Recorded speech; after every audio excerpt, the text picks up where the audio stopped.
ಎಲ್ಲರಿಗೂ ನಮಸ್ಕಾರ. ನಾನು ಡಾಕ್ಟರ್ ವೆಂಕಟೇಶ್ ಗಾಂವ್ಕರ್, ವೇದ ವೆಲ್ನೆಸ್ ಸೆಂಟರ್, ನಿಸರ್ಗಮನೆ ಸಿರಿಸಿಯ ಆಯುರ್ವೇದ ವೈದ್ಯ. ವೀಕ್ಷಕರೇ, ನಿಮ್ಗೆಲ್ಲರಿಗೂ ನಮ್ಮ ಯೂಟ್ಯೂಬ್ ಚಾನಲ್ಗೆ ಹೃತ್ಪೂರ್ವಕ ಸ್ವಾಗತ. ಸೊ ಇವತ್ತು ನಮ್ಮ ಜೊತೆಗೆ ನಮ್ಮ ನಿಸರ್ಗಮನೆ ವೇದ ವೆಲ್ನೆಸ್ ಸೆಂಟರ್ನ ಪ್ರಕೃತಿ ಚಿಕಿತ್ಸೆ ಮತ್ತು ಯೋಗ ವೈದ್ಯರು ಮತ್ತು ಕೌನ್ಸಿಲಿಂಗ್ ಸ್ಪೆಷಲಿಸ್ಟ್ ಆದಂತಹ ಡಾಕ್ಟರ್ ಅಶ್ವಥ್ ಹೆಗ್ಡೆ ಅವರಿದ್ದಾರೆ. ಡಾಕ್ಟರೇ, ಕಾರ್ಯಕ್ರಮಕ್ಕೆ ಸ್ವಾಗತ. ಧನ್ಯವಾದಗಳು. ಸೊ ವೀಕ್ಷಕರೇ, ಮೈ ಲೈಫ್ ಮೈ ಯೋಗ ಅನ್ನುವಂಥ ಭಾರತ ಸರ್ಕಾರದಿಂದ ಆಯೋಜಿಸಲ್ಪಟ್ಟಂತಹ ಒಂದು ಕಾಂಪಿಟೇಷನ್ನಲ್ಲಿ ಗ್ಲೋಬಲ್ ಚಾಂಪಿಯನ್ ಆಗಿರುವಂತಹ ಡಾಕ್ಟರ್ ಅಶ್ವಥ್ ಹೆಗ್ಡೆ ಅವರು ಇವತ್ತು ನಿಮಗೆ ಒಂದು ವಿಶೇಷವಾದಂಥ ಒಂದು ವಿಚಾರವನ್ನು ತಿಳಿಸ್ಕೊಡ್ಲಿಕ್ಕಿದ್ದಾರೆ. ಅದು ಯಾವುದು ಅಂತಂದರೆ ಬ್ಯಾಕ್ ಪೇನ್ ಬಗ್ಗೆ. ಸೊ ವೀಕ್ಷಕರೇ, ಬ್ಯಾಕ್ ಪೇನ್ ಅನ್ನುವಂಥದ್ದು ಇತ್ತೀಚಿನ ದಿನಗಳಲ್ಲಿ ಎಲ್ಲರಿಗೂ ಕೂಡ ಸಾಮಾನ್ಯ ಆಗ್ತಾ ಇದೆ. ಕಡಿಮೆ ವಯಸ್ಸಿನಲ್ಲೇ ಹಲವಾರು ಜನ ಬ್ಯಾಕ್ ಪೇನ್ಗೆ ತುತ್ತಾಗ್ತಾ ಇದ್ದಾರೆ. ಬೆನ್ನು ನೋವು, ಸೊಂಟ ನೋವು, ಈ ಎಲ್ಲ ನೋವುಗಳು, ಈ ಸ್ಪೈನಲ್ ಕಾರ್ಡ್ನ ಎಲ್ಲ ಸಮಸ್ಯೆಗಳು ಕೂಡ ಬ್ಯಾಕ್ ಪೇನ್ ಅಂಡರ್ನಲ್ಲೇ ಕನ್ಸಿಡರ್ ಆಗ್ತವೆ. ಸೊ ಡಿಸ್ಕ್ ಬಲ್ಜ್ ಆಗುವಂಥದ್ದು, ಕಾಲಿಗೆ ಸೆಳೆತ ಬರುವಂಥದ್ದು, ನಿಂತ್ಕೊಂಡ್ರೆ ನೋವು ಬರುವಂಥದ್ದು, ಕಂಟಿನ್ಯೂಸ್ ಕೂತ್ಕೊಳ್ಳಿಕ್ಕೆ ಓಡಾಡಲಿಕ್ಕೆ ಆಗದೆ ಇರುವಂಥದ್ದು, ಇದೆಲ್ಲವೂ ಕೂಡ ಒಂದೇ ಸೆಟ್ ಆಫ್ ಡಿಸಾರ್ಡರ್ಸ್ನಲ್ಲಿ ಬರ್ತದೆ. ಅಂದರೆ ಈ ಡಿಸ್ಕ್ ಬಲ್ಜ್ ಮತ್ತು ಬ್ಯಾಕ್ ಪೇನ್ನ ಸಂಬಂಧಿತ ಸಮಸ್ಯೆಗಳು. ಸೊ ಈ ಒಂದು ಸಮಸ್ಯೆಗಳಲ್ಲಿ ನೀವು ಯೋಗಾಸನಗಳ ಮೂಲಕ, ಯಾವ ಯಾವ ಯೋಗಾಸನಗಳನ್ನು ಮಾಡುವುದರ ಮೂಲಕ ಈ ಬ್ಯಾಕ್ ಪೇನ್, ಡಿಸ್ಕ್ ಬಲ್ಜ್ ಸಮಸ್ಯೆಯನ್ನು ಸರಿ ಮಾಡಿಕೊಳ್ಬಹುದು ಮತ್ತು ಯಾವುದನ್ನು ಮಾಡಬಾರ್ದು ಅನ್ನುವಂಥದ್ದನ್ನು ಇವತ್ತು ಡಾಕ್ಟರ್ ಅಶ್ವಥ್ ಅವರು ನಮಗೆ ತಿಳಿಸ್ಕೊಡ್ಲಿಕ್ಕಿದ್ದಾರೆ. ಅದನ್ನೆಲ್ಲ ತಿಳ್ಕೊಳ್ಳೋದಕ್ಕಿಂತ ಮುಂಚೆ ನೀವು ನಮ್ಮ ಯೂಟ್ಯೂಬ್ ಚಾನೆಲ್ನ ಸಬ್ಸ್ಕ್ರೈಬ್ ಮಾಡಿ. Doctor Hegde's health tips WhatsApp ಗ್ರೂಪ್ನ ಲಿಂಕ್ ಇಲ್ಲಿ ಡಿಸ್ಕ್ರಿಪ್ಷನ್ ಬಾಕ್ಸ್ನಲ್ಲಿ ಲಭ್ಯ ಇದೆ.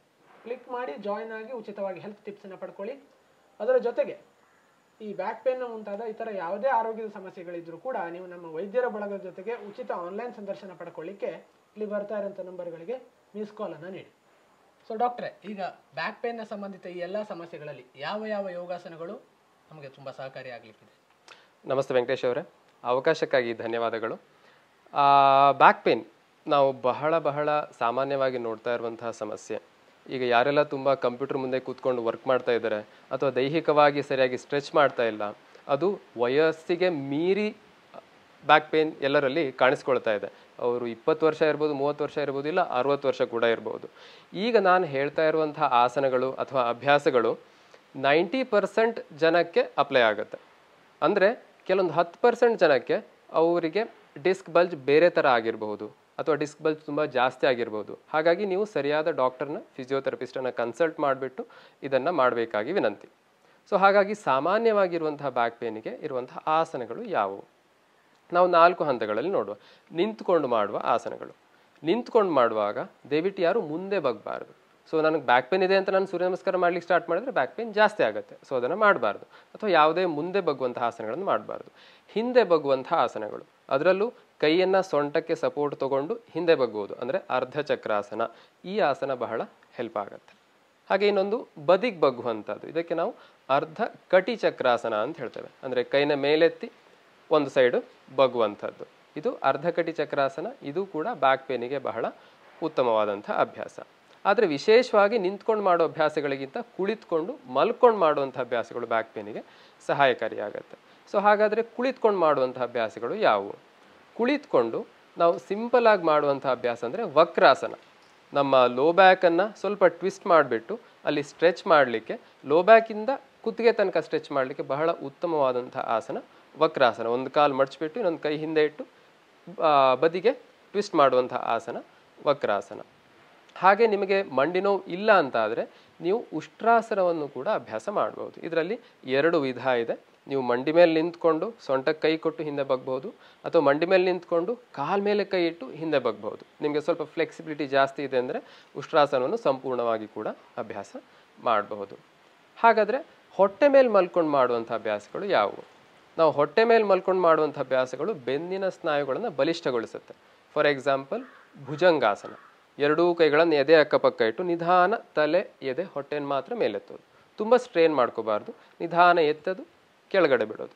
ಪ್ರತಿಯೊಂದು ಆಸನವನ್ನು 1-2 ಬಾರಿ ಮಾಡೋದು. ಆನಂತರ ಒಂದು 10 ಸೆಕೆಂಡ್ 20 ಸೆಕೆಂಡ್ ಮೇಂಟೈನ್ ಮಾಡಲಿಕ್ಕೆ ಪ್ರಯತ್ನ ಮಾಡಬೇಕು. ನಂತರ ಬಹಳ ಮುಖ್ಯವಾಗಿ ನಾವು ಗಮನದಲ್ಲಿ ಇಡಬೇಕಾಗಿರೋದಂದರೆ ಉಸಿರಾಟದ ಜೊತೆಗೆ ಮಾಡಬೇಕು. ಇದನ್ನು ದಯವಿಟ್ಟು ಎಲ್ಲರೂ ಗಮನಿಸಬೇಕಾಗಿ ವಿನಂತಿ. ಸೊ ಹೊಟ್ಟೆ ಮೇಲೆ ಮಲ್ಕೊಂಡು ಭುಜಂಗಾಸನ, ಹಾಗೆ ತಲೆಯನ್ನು ಕೆಳಗಡೆ ಇಟ್ಬಿಟ್ಟು ಒಂದೊಂದೇ ಕಾಲನ್ನು ಮೇಲೆತ್ತೋದು. ಅಂದರೆ ಇದರಲ್ಲಿ ಅರ್ಧ ಶಲಭಾಸನ ಅಂತ ಹೇಳ್ಬೋದು, ಅಥವಾ 2 ಕಾಲನ್ನು ಒಟ್ಟಿಗೆ ಮೇಲೆತ್ತೋದು ಪೂರ್ಣ ಶಲಭಾಸನ ಅಂತ ಕೂಡ ಹೇಳ್ಬೋದು. ಇದು 2 ಆಸನಗಳನ್ನು ಸಿಂಪಲಾಗಿ ಮಾಡಿದರೆ ಸಾಕು.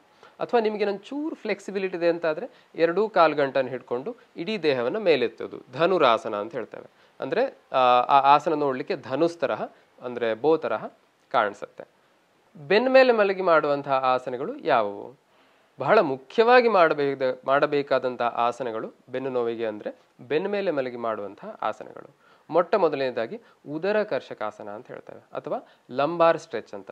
ಎರಡೂ ಕಾಲನ್ನು ಮಡಚಿಬಿಟ್ಟು ಕೈನ ಸೈಡಿಗೆ ಇಟ್ಕೊಂಡು ಕಾಲನ್ನು ಆಚೆಗೆ ಈಚೆಗೆ ಮೂವ್ ಮಾಡುವಂಥದ್ದು. ಇದು ನಮ್ಮ ಬೆನ್ನನ್ನು ಟ್ವಿಸ್ಟ್ ಮಾಡಿ ನಮ್ಮ ಗ್ಲೂಟಿಯಲ್ ಮಸಲನ್ನು ಸ್ಟ್ರೆಚ್ ಮಾಡಲಿಕ್ಕೆ ಬಹಳ ಉದರ ಕರ್ಷಕಾಸನ ಅಂತ ಹೇಳ್ತಾರೆ. ಇದನ್ನು ಕಾಲನ್ನು ಒಟ್ಟಿಗೆ ಇಟ್ಟು ಕೂಡ ಮಾಡಬಹುದು, ಕಾಲನ್ನು ಸ್ವಲ್ಪ ಸಪರೇಟ್ ಆಗಿ ಇಟ್ಟು ಕೂಡ ಅಭ್ಯಾಸ ಮಾಡಬಹುದು. ಇದು ಬೇರೆ ಬೇರೆ ಮಸಲ್ ಗ್ರೂಪನ್ನು ಸ್ಟ್ರೆಚ್ ಮಾಡಲಿಕ್ಕೆ ಬಹಳ ಹೆಲ್ಪ್ ಆಗುತ್ತೆ. ಇನ್ನೊಂದು ಆಸನ ಅಂದರೆ ಪವನ ಮುಕ್ತಾಸನ. ಇದರಲ್ಲೂ ಕೂಡ ಹಲವಾರು ವಿಧಗಳಿವೆ.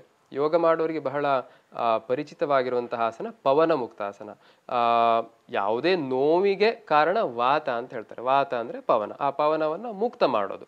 ಹಾಗಾಗಿ ಪವನ ಮುಕ್ತಾಸನ ಬಹಳ ಒಳ್ಳೆಯದಾದಂತಹ ಆಸನ. ನಿಮ್ಮ ಹೊಟ್ಟೆ ಸಮಸ್ಯೆ ಇರ್ಬೋದು, ಅಥವಾ ಗ್ಯಾಸ್ಟ್ರಿಕ್ ಪ್ರಾಬ್ಲಮ್ ಇರ್ಬೋದು, ಗ್ಯಾಸ್ ಆಗಿರ್ಬೋದು, ಇದೆಲ್ಲದಕ್ಕೆ ಬಹಳ ಉತ್ತಮವಾದಂತಹ ಆಸನ. ಹೊಟ್ಟೆಯಲ್ಲಿ ಗ್ಯಾಸ್ಟ್ರಿಕ್ ಆಯ್ತು ಅಂತಂದ್ರೆ ಈ ಬ್ಯಾಕ್ ಪೇನ್ ಜಾಸ್ತಿ ಆಗುತ್ತೆ ಅಂತ ಎಲ್ಲರೂ ಹೇಳ್ತಾರೆ. ಎಸ್ ಹೌದು, ಖಂಡಿತವಾಗಿ. ಸೊ ಪವನ ಮುಕ್ತಾಸನವನ್ನು ನಾವು ಒಂದು ಕಾಲನ್ನ ಮಡಚಿ ಎದೆಗೆ ಒತ್ತಿ ಸಾಧ್ಯವಾದರೆ ತಲೆಯ ಮೇಲೆತ್ತಿ ಟಚ್ ಮಾಡಲಿಕ್ಕೆ ಪ್ರಯತ್ನ ಮಾಡಬೇಕು. ಇದು ಅರ್ಧ ಪವನ ಮುಕ್ತಾಸನ. ಅದೇ ಥರ ಎರಡೂ ಕಾಲನ್ನು ಮಡಚಿಬಿಟ್ಟು ಮಾಡಿದರೆ ಇದು ಸಾಧಾರಣ ಪವನ ಮುಕ್ತಾಸನ ಅಂತ ಹೇಳ್ಬೋದು. ಹಾಗೆ ಎರಡೂ ಕಾಲನ್ನು ಮಡಚಿಬಿಟ್ಟು ಮುಂದೆ ಹಿಂದೆ ಚಲನೆ ಮಾಡುವಂಥದ್ದು, ಸೈಡಿಗೆ ಮೂವ್ ಮಾಡುವಂಥದ್ದು, ಇದು ಪವನ ಮುಕ್ತಾಸನದಲ್ಲಿ ರೋಲಿಂಗ್ ಅಥವಾ ರಾಕಿಂಗ್ ಮೂವ್ಮೆಂಟ್ ಅಂತ ಹೇಳ್ತಾರೆ. ಇದು ಕೂಡ ಸಹಾಯ ಆಗುತ್ತೆ. ಹೌದು. ಸಿವಿಯರ್ ಬ್ಯಾಕ್ ಪೇನ್ ಇರುವಾಗ ಈ ರೋಲಿಂಗ್ ರಾಕಿಂಗ್ ಅನ್ನ ಅಭ್ಯಾಸ ಮಾಡಬಾರ್ದು. ಸೊ ಹಾಗಾಗಿ ನಾವು ನಿಂತ್ಕೊಂಡು, ಕೂತ್ಕೊಂಡು, ಬೆನ್ಮೇಲೆ ಮಲ್ಕೊಂಡು, ಹೊಟ್ಟೆ ಮೇಲೆ ಮಲ್ಕೊಂಡು ಈ ಸಿಂಪಲ್ ಆಸನಗಳನ್ನು ದಿನನಿತ್ಯ ಉಸಿರಾಟದ ಜೊತೆಗೆ ಅಭ್ಯಾಸ ಮಾಡ್ತಾ ಬಂದರೆ ಸಾಧಾರಣವಾಗಿ ಕಾಣಿಸ್ಕೊಳ್ಳುವಂಥ ಮೆಕ್ಯಾನಿಕಲ್ ಬ್ಯಾಕ್ ಪೇನ್ ಅಂತ ಏನು ಹೇಳ್ತೀವಿ, ಇದು ಕಡಿಮೆ ಪ್ರಾರಂಭದ ಹಂತದಲ್ಲಿ ನಿವಾರಣೆ ಆಗುತ್ತೆ. ಹಾಗೂ ನಿಮಗೆ ಬ್ಯಾಕ್ ಪೇನ್ ಇಲ್ಲ ಅಂತಾದರೂ ಕೂಡ ನೀವು ದಿನ ಬೇರೆ ಏನು ಎಕ್ಸಸೈಸ್ ಮಾಡೋದಿಲ್ಲ ಅಂತ ಆದರೆ ಅಟ್ಲೀಸ್ಟ್ ಇಷ್ಟು ಅಭ್ಯಾಸಗಳನ್ನು ಮಾಡ್ತಾ ಬಂದರೆ ಬ್ಯಾಕ್ ಪೇನ್ ಬರದೇ ಇರೋ ಹಾಗೆ ತಡಿಲಿಕ್ಕೆ ಸಾಧ್ಯವಾಗುತ್ತೆ. ಅದೇ ಥರ ಮಾನಸಿಕ ಒತ್ತಡ ಬಹಳ ಮುಖ್ಯ. ಮನಸ್ಸು ಯಾವಾಗ ಒತ್ತಡಕ್ಕೆ ಒಳಗಾಗುತ್ತೆ ಆವಾಗ ನಮಗೆ ಕುತ್ತಿಗೆ ಮತ್ತು ಬೆನ್ನಿನ ಸ್ನಾಯುಗಳು ಬಿಗಿಯಾಗುತ್ತೆ. ಅದು ಕೂಡ ಬೆನ್ನಿನ ನೋವಿಗೆ ಬಹಳ ಮುಖ್ಯವಾದ ಕಾರಣ. ಅದರಿಂದ ಮಾನಸಿಕ ಒತ್ತಡವನ್ನು ಕೂಡ ಯೋಗದ ಮೂಲಕ, ಧ್ಯಾನದ ಮೂಲಕ, ಪ್ರಾಣಾಯಾಮದ ಮೂಲಕ ಕಡಿಮೆ ಮಾಡಿಕೊಳ್ಳೋ ಸಾಧ್ಯತೆ ಇದೆ. ಖಂಡಿತ ವೀಕ್ಷಕರೇ, ತುಂಬ ಒಳ್ಳೆಯ ಎಕ್ಸ್ಪ್ಲನೇಷನ್ ಅನ್ನು ಡಾಕ್ಟರ್ ಅಶ್ವಥ್ ಅವರು ನೀಡಿದ್ದಾರೆ. ಸೊ ಈ ವಿಡಿಯೋವನ್ನು ನೀವು ನಿಧಾನಕ್ಕೆ ನೋಡಿ, ಮತ್ತು ಇಲ್ಲಿ ನಾವು ಚಿತ್ರಗಳನ್ನು ಹಾಕಿ ತೋರಿಸಿರ್ತೇವೆ. ಸೊ ಆಯಾ ಆಸನಗಳನ್ನು ಮಾಡುವಂಥ ವಿಧಾನವನ್ನು ನೀವು ಚಿತ್ರಗಳನ್ನು ನೋಡಿ ಕಲ್ತ್ಕೋಬೋದು, ಅಥವಾ ಯೂಟ್ಯೂಬ್ನಲ್ಲಿ ಅಥವಾ ಈ ಥರ ಯೋಗ ಒಂದು ಟೀಚರ್ಸ್ ಹತ್ರ ಹೋಗಿ ಕೂಡ ಕಲ್ತ್ಕೋಬೋದು. ಯಾರು ಬ್ಯಾಕ್ ಪೇನನ್ನು ಹೊಂದಿದ್ದೀರಿ ಅವರು ಈ ಒಂದು ಆಸನಗಳನ್ನು ಖಂಡಿತವಾಗಿ ಮಾಡಿ. ಯಾವುದನ್ನು ಮಾಡಬಾರ್ದು ಅಂತ ಹೇಳಿದ್ದಾರೆ ಅದನ್ನು ಖಂಡಿತವಾಗಿ ಬಿಡಿ. ಮತ್ತು ನಿಯಮಿತ ಆಹಾರ ಮತ್ತು ನಿಗದಿತ ಜೀವನ ಶೈಲಿ ಜೊತೆಗೆ ಈ ಒಂದು ಯೋಗಾಸನಗಳನ್ನು ಮಾಡ್ತಾ, ಅದನ್ನು ಉಸಿರಾಟದ ಜೊತೆಗೆ ಪ್ರಾಕ್ಟೀಸ್ ಮಾಡ್ತಾ ಬಂದಲ್ಲಿ ಎಷ್ಟೋ ಜನರಿಗೆ ಬ್ಯಾಕ್ ಪೇನ್ ಸ್ಟಾರ್ಟಿಂಗ್ನಲ್ಲಿದ್ದವರಿಗೆ ಖಂಡಿತವಾಗಿ ಅದು ಗುಣ ಆಗ್ತದೆ. ಅಥವಾ ಮೈಲ್ಡ್ ಡಿಸ್ಕ್ ಬಲ್ಜ್ ಆಗಿದ್ರೆ ಎಷ್ಟೋ ಜನರಲ್ಲಿ ವಾಪಸ್ ಹೋಗುವಂಥ ಸಾಧ್ಯತೆ ಕೂಡ ಇರ್ತದೆ. ಸೊ ಹಾಗಾಗಿ ಎಲ್ಲರಿಗೂ ಆಪರೇಷನ್, MRI ಈ ಥರವಾಗಿ ನೀವು ಯೋಚನೆ ಮಾಡಿ ಭಯ ಪಡೋದು ಬೇಡ. ಸೊ ವ್ಯಾಯಾಮ ಮತ್ತು ಯೋಗದಲ್ಲೇ ಇದಕ್ಕೆ ಒಂದು ಸಂಜೀವಿನಿ ಅಂತ ಔಷಧಿ ಇದೆ. ಸೊ ಹಾಗಾಗಿ ಈಗಾಗಲೇ ಡಾಕ್ಟರ್ ಅಶ್ವಥ್ ಅವರು ಹೇಳಿರುವಂಥ ಎಲ್ಲ ನಿಯಮಗಳನ್ನು ನೀವು ಪಾಲಿಸಿ, ಜೊತೆಗೆ ನಾವು ನಮ್ಮ ಹಲವಾರು ವಿಡಿಯೋಗಳಲ್ಲಿ ತೋರಿಸಿರುವಂಥ ಎಲ್ಲ ಒಂದು ಕ್ರಮಗಳನ್ನು ಕೂಡ ಪಾಲಿಸಿ. ಸೊ ಈ ಮೂಲಕವಾಗಿ ನಿಮ್ಮ ಬ್ಯಾಕ್ ಪೇನಿಗೆ ನೀವು ಗುಡ್ ಬೈ ಅನ್ನು ಹೇಳ್ಬೋದು ಅಂತ ಹೇಳ್ತಾ ಇದನ್ನೆಲ್ಲ ತಿಳಿಸ್ಕೊಟ್ಟಿದ್ದಕ್ಕೆ ಡಾಕ್ಟರ್ ಅಶ್ವಥ್ ಅವರಿಗೂ ಧನ್ಯವಾದಗಳು. ತಮಗೂ ಕೂಡ ಧನ್ಯವಾದಗಳು.